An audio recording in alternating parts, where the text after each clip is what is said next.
First ever factory outlet Mukunda jewellery KPHP Kothapet Khammam Somajiguda Hanamkonda. అమ్మ నమస్తే. అమ్మ నమస్తే అమ్మ జయలక్ష్మి. అమ్మ, వయస్సుతో సంబంధం లేకుండా ప్రతి ఒక్కరికి ఒక సమస్య అమ్మ, ఏంటంటే జుట్టు ఊడిపోవటం. నిజం చెప్పాలంటే నేను చదువుకునేటప్పుడు నేను కాలేజీకి వెళ్ళేటప్పుడు ఇంతలా ఉండే పిలకలు చక్కగా స్కూల్కి వెళ్ళేటప్పుడు గట్టిగా లాగి అమ్మ రిబ్బన్లతో 2 పిలకలేసి పైన కట్టేదమ్మా. మా హవా వచ్చేసరికి మొత్తం ఊడిపోయి కింద మొత్తం ఎత్తుక్కోవటమే ఫ్లోర్ అంతా, జుట్టు ఎక్కడుందా అనేసి. మా పిల్లలకు వచ్చేసరికి ఇంకా ఘోరంగా తల మీద తప్ప అన్ని చోట్ల ఉంటుంది. బాగా చెప్పారు. అమ్మమ్మకి వాళ్ళని చూస్తే వాళ్ళకి ఇప్పటికీ కూడా ఇంత లావును కనిపిస్తూ ఉంటాయి. నాకు అనిపిస్తుంది ఇప్పుడు ఇంకా మేము హెల్తీ ఫుడ్ అన్నీ చూసుకుంటున్నాం, దేంట్లో ఏ ప్రోటీన్ ఉంది, ఏ విటమిన్ ఉంది, ఏం తినాలి ఏం తినకూడదని. మరి అప్పుడు అట్లా చూసుకునే వాళ్ళు కాదు కదా, చక్కగా అన్నీ తినేసే వాళ్ళేమో బహుశా, అందుకంత స్ట్రాంగ్గా ఉందా. హెల్దీ ఫుడ్ తింటున్నామని చెప్పి దానికోసం తాపత్రయపడుతున్నారా లేదా? పడుతున్నాము. ఈ తాపత్రయానికి మెదడు బాగా పనిచేస్తుంది కదా. దానికన్నా హాయిగా పెద్దవాళ్ళు చెప్పినట్టంటే మీ అమ్మగారు అంటే మా తరం వాళ్ళు మేమేం చేసాం, పెద్దవాళ్ళు చెప్పింది విన్నాం, అందువల్ల మాకు అక్కడ మెదడుకి పని లేదు. అంచేత జుట్టు ఊడడానికి అనేక కారణాలు ఉన్నాయమ్మా. ఒకటి ప్రధానంగా ఏమిటంటే రాకపోవడం కారణం. నిజానికి ఒక జుట్టు వయస్సు 7 సంవత్సరాలు అంటారు, ఒక వెంట్రుక వయస్సు. మన తల మీద పెరిగినటువంటి వెంట్రుకలు 7 సంవత్సరాలు అవగానే పడిపోతూ ఉంటాయి. ఈ 7 ఏళ్ళు అయినాక పడిపోతూ ఉంటే కొత్తగా వస్తూ ఉంటాయి గనక మధ్యలో పెద్దగా తేడా కనపడకుండా సమానంగా ఉన్నట్టే ఉంటుంది. ఇప్పటికైనా రోజుకు 1-2 వెంట్రుకలు ఊడకుండా ఎవరికీ ఉండదు. అసలు జుట్టు రాలట్లేదు అనే వాళ్ళకు కూడా ఊడుతుంది. ఆ 2 వెంట్రుకలు ఊడితే 2 వెంట్రుకలు వస్తున్నాయి. ఊడేవి ఎక్కువయ్యి వచ్చేవి తక్కువయ్యేటప్పుడు సమస్య అవుతుంది. ఎందుకు రావటం లేదు అంటే జుట్టు ఎక్కడ ఉంటుందమ్మా, తల మీద ఉంటుంది. దీని కింద ఉండేది ఏమిటి, మెదడు. మెదడు ఎక్కువ పని చేసినప్పుడు అక్కడ ఉండేటటువంటి ఆ మొత్తం శక్తి అంతా మెదడుకే వెళ్ళడం వల్ల ఇది తొందరగా ఊడిపోవడం జరుగుతుంది, ఎదగడం జరగదు. తర్వాత కొన్ని రకాలైనటువంటి మానసిక శారీరక వ్యాధుల వల్ల జుట్టు ఊడుతుంది. అంటే మనోవేదన పడితే తెల్లారేటప్పటికీ ఇంత జుట్టు ఊడడం మనం గమనిస్తూ ఉంటాం. ఎక్కువగా వరుసగా 4 రోజులు నిద్ర లేకుండా పనిచేసిన, లేదా తీక్షణంగా చదువుకుని పరీక్షలకు వెళ్ళిన, పరీక్షలు అయిపోగానే పరీక్షలప్పుడు ఏం ఊడదు, ఆ పరీక్షలు అయిపోయిన మర్నాటి నుంచో ఎప్పటి నుంచో గబగబా కొంత జుట్టు ఊడుతుంది. ఎందుకంటే శరీరంలో ఉండేటటువంటి శ్రమ వల్ల అక్కర్లేనటువంటివన్నీ బయటికి వెళ్ళే సందర్భంలో జుట్టు కూడా ఊడిపోతూ ఉంటుందమ్మా. అందువల్ల శారీరకమైన శ్రమ కన్నా మానసికమైన శ్రమ ఎక్కువ పడేటటువంటి వారికి జుట్టు ఊడుతుంది. ఈ మానసిక శ్రమ ఈ రోజుల్లో పెద్దగా చదువుకోవడానికో సమస్యల పరిష్కారానికో వాటికి వాడట్లేదు. దేనికి? ప్రతి చిన్నదానికి మనకి టెన్షన్, ఒత్తిడి. ఆఫీస్కి టైంకి వెడతానో లేదో అదో టెన్షన్. వెళ్ళి వాళ్ళు ఇచ్చిన టార్గెట్ నేను రీచ్ అవుతానో లేదు నా పక్కవాడి కన్నా, నాకు పిల్లలకైతే నా పక్కవాడి కన్నా నాకు ఒక 1/2 మార్క్ కన్నా ఎక్కువ వస్తుందో లేదు. నాకు రావడం మాట నుంచి తల్లి బాధపడుతూ ఉంటుంది, నా కొడుకు టెన్షన్, పరీక్ష రాశాడు, క్లాస్ ఫస్ట్ వస్తాడో లేదు. ఇవన్నీ ఆలోచించేటప్పటికల్లా ఒత్తిడి పెరిగిపోయి దానివల్ల ఊడుతోంది. కనుక జుట్టు ఊడకుండా ఉండాలంటే మానసిక ఒత్తిడి తగ్గించుకోవాలి. మీ వయస్సు వాళ్ళ గురించి మీరు అడిగారు, మా వయస్సు అని. ఈ వయసులో ఉండేటటువంటి వాళ్ళందరూ కూడా వాళ్ళ కెరీర్ని కాంపిటేటివ్గా తీసుకుంటున్నారు. అవునమ్మా, కాంపిటీషన్ ఎందుకమ్మా? You do your best and leave it. పక్క వాళ్ళతో పోలికెందుకు? నీతో పోలిక పక్క వాళ్ళకుందా? వర్క్ మాట అటు పెట్టు. రూపురేఖల్లో కానీ, కుటుంబంలో కానీ, పిల్లల విషయంలో కానీ, తెలివితేటల్లో కానీ, ఆస్తిపాస్తుల్లో కానీ, మరి ఇంకా ఎన్నో విషయాల్లో నీతో పక్క వాళ్ళకి పోలిక లేదు. You are one up. అట్లాంటప్పుడు ఈ ఒక్క విషయంలో వాళ్ళతో పోల్చుకుని టెన్షన్ పడాల్సిన పని ఏమిటి? ఇలా అందువల్ల ఎవరితోనూ పోల్చుకోవడం మొదట మానేయండి.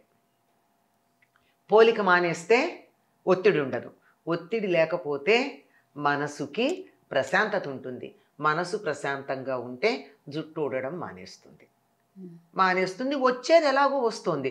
ఇప్పుడు రోజుకో 10 వెంట్రుకలు వచ్చాయనుకోండి, 20 వెంట్రుకలు ఊడుతూ ఉంటే జుట్టు లేనట్టు ఉంటుంది.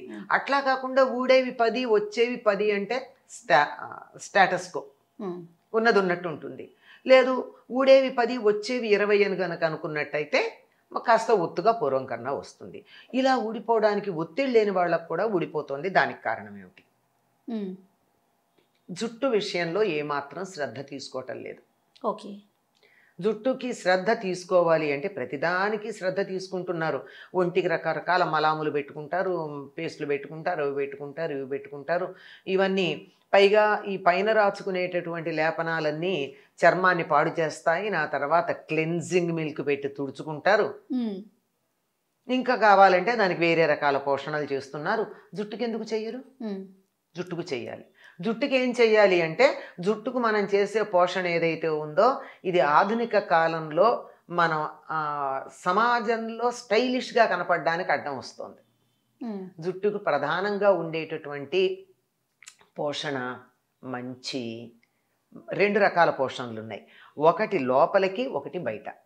ఈ బయట ఉండేటటువంటి పోషణ ఏమిటంటే మంచి నూనె పెట్టుకోవడం.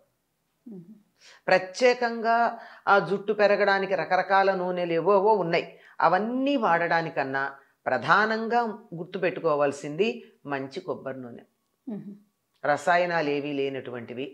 తరచుగా ఇందులో పెద్ద కల్తీ ఉంటాయని నేను అనుకోవటల్లా. కొబ్బరి నూనె బాగానే దొరుకుతుందని నా లెక్క ప్రకారం. తెలియదు మరి. మంచి కొబ్బరి నూనె కనుక ఉన్నట్టయితే దాన్ని వెంట్రుకల కుదుళ్ళ కంటేటట్టుగా రాయాలి. గోరువెచ్చని కొబ్బరి నూనెమ్మా? గోరువెచ్చగా పెట్టుకుంటే మరీ మంచిది. లేదన్నా మామూలుగా కూడా పూర్వకాలం పెద్దవాళ్ళు ఎవరు గోరువెచ్చగా పెట్టుకుని ఇట్లాంటి తాపత్రయాలు ఏం పడలా. హాయిగా రోజు రాచుకునేవాళ్ళు. పాపిట్లో ఇంత నూనె పెట్టుకుంటే ఏమవుతుంది? దువ్వుకుంటే నెమ్మదిగా ఇదంతా తలంతా పెడుతుంది. ఇవాళ మొదటి రోజు పెట్టుకుంటే తలంటి పోసుకున్న మొదటి రోజున అది నెమ్మదిగా కారి 2-3 రోజుల కదా తలంతా వ్యాపిస్తుంది.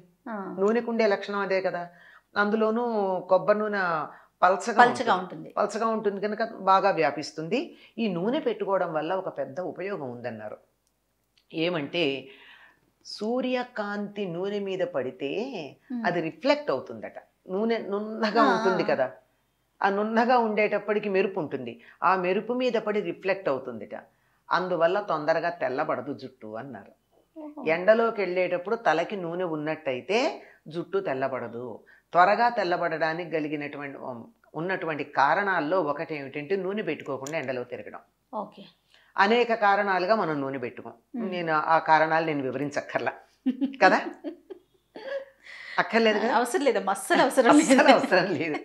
అసలు ఎలా తయారయ్యారంటే ముఖ్యంగా మగపిల్లలు నూనె పెట్టుకోమంటే అదేదో చాలా భయంకరమైనటువంటి వాళ్ళని బాధ పెడుతున్నాము. నాకు తెలిసిన కొంతమంది అమ్మ కొన్ని సంవత్సరాల తరబడి కొబ్బరి నూనె అంటే తలకు పెట్టిన వాళ్ళని చూసాను నేను. అవును, పెట్టుకోరు. అంటే అమ్మ నేను పెట్టుకోవాలి కొంతకాలం. ఎందుకంటే నేను పెట్టుకోకపోయింది ఏంటంటే నాకు కొద్దిగా ఆయిల్, మిల్క్ ఆయిల్ 2 ఎలర్జీ వచ్చాయి. ఓకే. అందువల్ల పెట్టుకోవాలి. అయితే మా చిన్నప్పటి నుంచి అలవాటు కనుక పెట్టుకోకపోతే చికాకు అనిపించి 4 రోజులకు ఒకసారి కొంచెం నూనె పెట్టుకుని రాత్రిపూట మళ్ళీ పొద్దున్నే కడిగేసుకుంటూ ఉండేదాన్ని. అంటే అంచేత అదేదో నాకు కొద్ది ఎలర్జీ కారణం. తర్వాత లేదు సమస్య. సో రెగ్యులర్గా నూనె పెట్టుకుంటే తెల్లబడదు ఫస్ట్ ఆఫ్ ఆల్. తర్వాత కుదుళ్ళకి ఎప్పుడైతే నూనె పెడుతుందో ఈ వెంట్రుకలకి మూలం ఉంటుంది కదండి, రోమకూపాలు అంటారు. రోమకూపాలలో నూనె కనుకున్నట్టయితే అది వెంట్రుకకి ఒక మెరుపునిస్తుంది. అది నెమ్మదిగా వస్తుంది దాని నుంచి. ఆ మెరుపు కారణంగా అది చాలా చక్కగా ఉంటుంది, పాడవదు. కుదుళ్ళు గట్టి పడతాయి. ఎప్పుడైనా పెద్దవాళ్ళని అడిగితే చూడండి, కుదుళ్ళు గట్టి పడతాయి, కుదుళ్ళకు నూనె పెట్టాలి అని. ఈ నూనె మామూలుగా కొబ్బరి నూనె పెట్టుకున్నా వారానికి ఒకసారైనా నువ్వుల నూనె పెట్టాలి. తలంటి పోసుకునేటప్పుడు నువ్వుల నూనె వాడేవాళ్ళు మన పూర్వులు. ఆ నువ్వుల నూనెకి ఉన్న లక్షణం ఏమిటంటే చర్మం నుంచి మాంసం నుంచి ఎముకల లోపల దాకా వెళ్ళగలిగిన లక్షణం ఉంటుంది.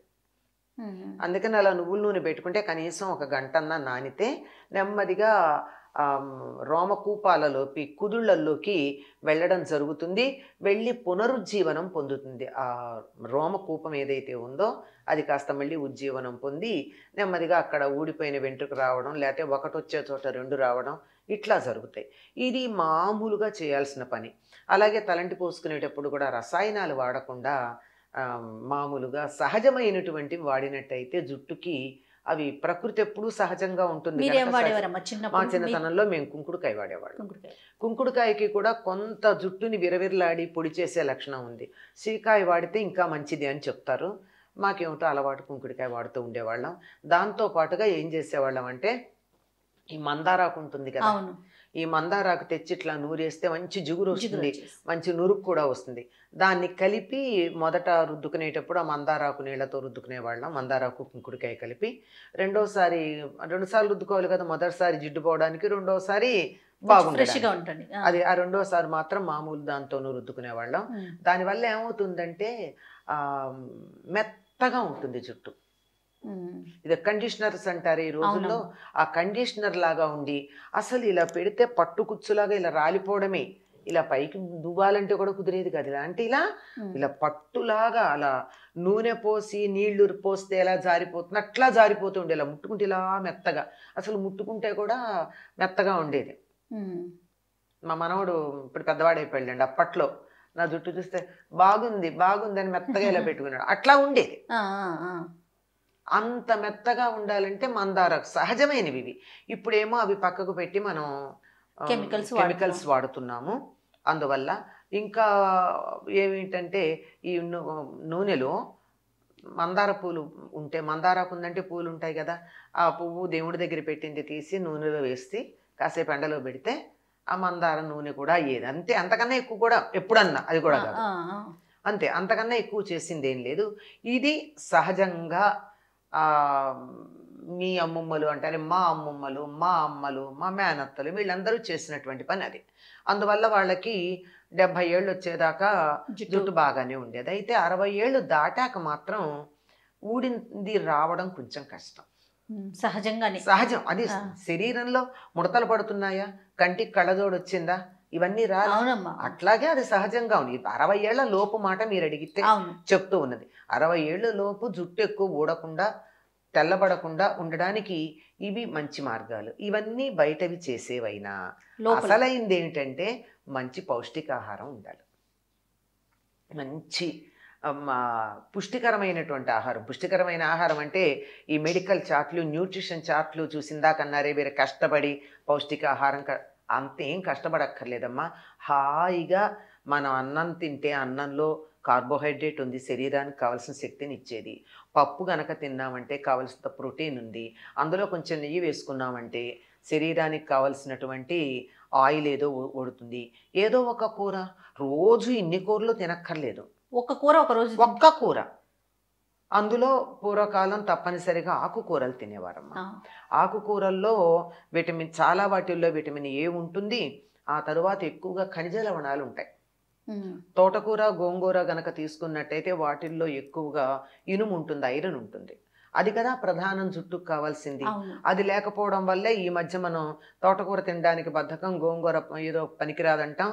అందువల్ల ఏం చేస్తున్నాం, ఫోలిక్ యాసిడ్తో ఉన్న ఐరన్ ట్యాబ్లెట్లు వేసుకుంటున్నాం. ఇప్పుడు ఇవేమీ లేని పరిస్థితుల్లో ఏం చేస్తున్నారంటే జుట్టు ఊడిపోతుందండి అంటే ఐరన్ ట్యాబ్లెట్లు వేసుకోండి, కాల్షియం ట్యాబ్లెట్లు వేసుకోండి, కాస్త ప్రోటీనస్ ఫుడ్ తినండి, లేదంటే ప్రోష్యూర్ అలాంటివి తెచ్చుకుని తాగండి. ఎందుకండి ఇంత ఖర్చా ఒక మనిషికి? అవి కడుపు నిండం. మనం ఏమవుతుంది, అన్నము తినాలి, అది తీసుకోవాలి.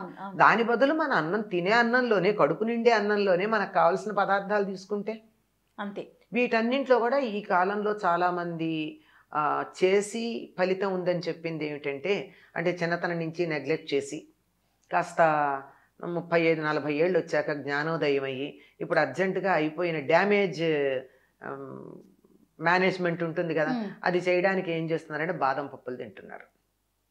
రాత్రిపూట నానబెడితే మొలకలు అంటే పైకి రావు, దాని దగ్గర కొస దగ్గర ఇంత అంకురం కనపడుతుంది, అలా వచ్చేటి పెట్టి పొద్దున మళ్ళీ బాదం పప్పు తినేటప్పుడు ఎప్పుడు తొక్క ఉండకూడదు, దానికి తొక్క తీసేసి. కొన్నిటికి తొక్క పనికిరాదు. బాదం ఒకటి, ఆలు ఒకటి, వీటికి అల్లం ఒకటి, వీటికి ఎట్టి పరిస్థితుల్లో తొక్క అనారోగ్యం. అది లోపలిది మనకి ఎంత సహాయం చేస్తుందో ఆ సహాయాన్ని అంతా ఇవి వీటో చేస్తాయి. అందువల్ల లేకుండా తొక్క తీసి అది మెత్తగా అరగదు, ఇంత పలుకుంటే కూడా అరగదు బాదం, అంత బరువు. అందుకని నవిలి నవిలి నవిలి నవిలి తినాలి. మనకి కొంతమంది అయితే కొన్ని కమ్యూనిటీస్లో అయితే ఆ నానబెట్టిన బాదం పప్పుని సాన మీద ఇలా అరగదీస్తారు గంధంలాగా, అప్పుడు దాన్ని నాపుతారు. అది ఇంకా విలువ. అంత ఓపిక తీరిక లేవు గనక, అంత ఓపిక ఉంటే నూనె పెట్టుకుంటాం కదా, అవునవును. చేత చేస్తున్నారు. ఇది సో తినే ఆహారం మీద కూడా దృష్టి పెట్టాలి. డ్యామేజ్ కంట్రోల్ అమ్మా. ఇది శుభ్రంగా రోజు ఆకుకూర తినండి. కనీసం వారానికి ఒకసారి తోటకూర, మంచి తోటకూర, మంచి ఐరన్ ఉంటుంది అది.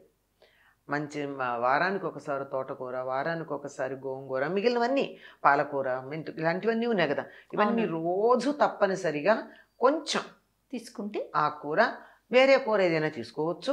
పప్పు, నెయ్యి, పెరుగు బోలెడం ఉండనే ఉంటుంది. పెరుగులో మనకు కావాల్సిన B12 అవన్నీను. ప్రోబయోటిక్ అని ఇప్పుడు అవేవో తీసుకునే బదులు కాస్త పెరిగేసుకుంటే తీసుకోవచ్చు కదా. ఇటువంటి ఆహారం తీసుకుని లేనిపోని ఒత్తిళ్లు లేకుండా కాస్త నూనె పెట్టుకుంటూ ఉండి ఉంటే ఉంటే జుట్టు